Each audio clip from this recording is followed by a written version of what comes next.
Hey everybody, welcome back to some more early morning barking. Today I want to talk to you about coping mechanisms.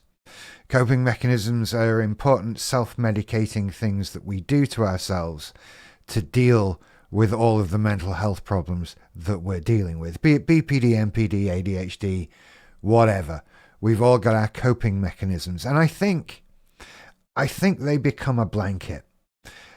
Let me explain by that. I have this concept of BPD blankets, which are feelings that may or may not be pleasant, but are usually not pleasant. But we get used to them and we wrap ourselves up in them like a blanket. We have a blanket of sad and despair and defeat. And we feel these emotions and we can just wrap ourselves up in them like a blanket and feel warm and cozy, even though we feel like garbage. And I'm starting to sort of feel like our coping mechanisms, our self-medications, are the same thing. It's a familiarity, it's something we're used to, it's something we know, it's something not frightening, but it's something that keeps us stunted and in place and not getting better and not living the lives we want to live. You know, there's some very obvious ones. The self-medication ones are quite straightforward and have varying degrees of severity. If you're very lucky, you have one that you can deal with on your own. It's entirely feasible that you have more pressing issues that you might need help with. But the problem is that we have these things and they keep us where we are, one way or another. Some people eat a lot. That's the thing too. Anything comforting, but it's self-destructive. It's a vicious cycle. Maybe I don't feel confident or happy in myself. Maybe I feel unfit and overweight, etc. And so I eat to feel better, but that makes me more overweight and more out of shape. That sort of thing. There's lots of other things that I'm kind of trying not to say because, I don't know, YouTube stuff, whatever. Use your imagination.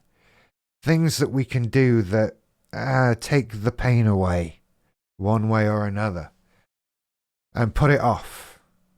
Because that's all we're doing, isn't it? Ultimately, we're not taking the pain away. We're putting it off. There's no such thing as taking the pain away like that. You can't just magically take a magic pill and there's no pain. The pain is just coming. It's coming later now. You managed to put it off. The thing that helps is healing, getting better, going to therapy, doing the work, self-analyzing. Got tripped over that word for a minute there.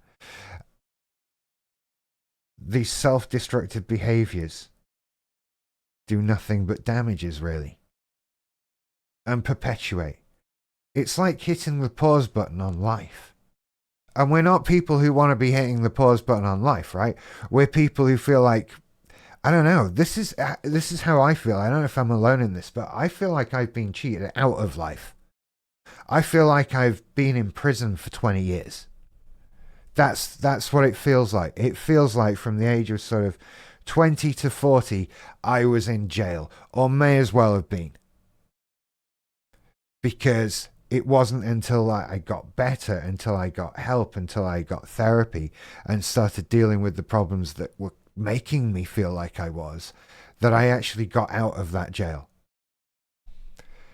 And so when we get caught up in these coping mechanisms, we hit pause. We don't solve a thing. We don't fix anything. We don't deal with anything. We don't face stuff. And what keeps us in it more than anything, you know what I'm going to say? Say it along with me. Fear. Fear. What's going to happen without this? What's life going to be like without that coping mechanism? Scary, right? Because life wasn't good before. Life wasn't great. That's why we developed this coping mechanism. So what's life going to be like without it? I don't know. Do we reach the point where finding that out is the big adventure? Where moving on to that, once you've learned some coping mechanisms, once you've learned more about what you're dealing with and what you're facing, that's starting to take away the coping mechanisms is the thing to aim for. Because what do I need them for? If I'm better, I don't need to cope. If I'm coping, what am I coping with? I mean, these, I guess, are all important questions to ask, right? The fact that I come up with this stuff on the fly is why I'm not a therapist, right? That's the difference between me and anyone whose channel starts with the word doctor, right? But what are we coping with? What are we dealing with? That's the thing we have to face and deal with, and then we don't need the coping mechanism anymore. Sometimes we deal with the thing and we keep the coping mechanism because the coping mechanism is its own set of problems. Damn, we get stuck, don't we? Life is hard when you've got BPD and stuff. Sorry. You know that anyway, don't you? It hits me sometimes. But ultimately, it's all well and good me sitting here saying we have to get over our coping mechanisms. We have to deal with our self-medication. We have to deal with all of that because it's keeping us stuck. It's hitting pause on our lives and we aren't moving forward. We aren't progressing. We aren't getting better. We aren't becoming the people that we want to be. We're just being miserable and sitting in this endless cycle. But it's not that straightforward, is it? It's not always that easy. But I do think that being aware of it, knowing is half the battle, as they say, right? Being aware of what you're doing for a coping mechanism and truly asking yourself, what are you coping with? And how do you deal with that? Because if you've got something in your life you're coping with, surely the good solution is to not have that thing there as a problem, whatever it may be, to deal with the problem so that you don't have to cope with it. Coping is coping, right? That's dealing with a constant problem and becoming used to it. I almost feel like coping is accepting defeat. We need to decide to fight back against the thing we're coping with.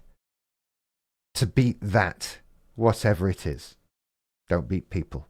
But to beat the thing, that enemy that causes us to cope and need this BPD blanket of coping, of self-medication, of all the things that we do. I hope I've raised some interesting points for you and giving you some food for thought. I hope you go on over to patreon.com/earlymorningbarking and sign up to support the channel. I'm eternally grateful to people who do that. I've been trying to post more videos on there. You're due some more soon, I think.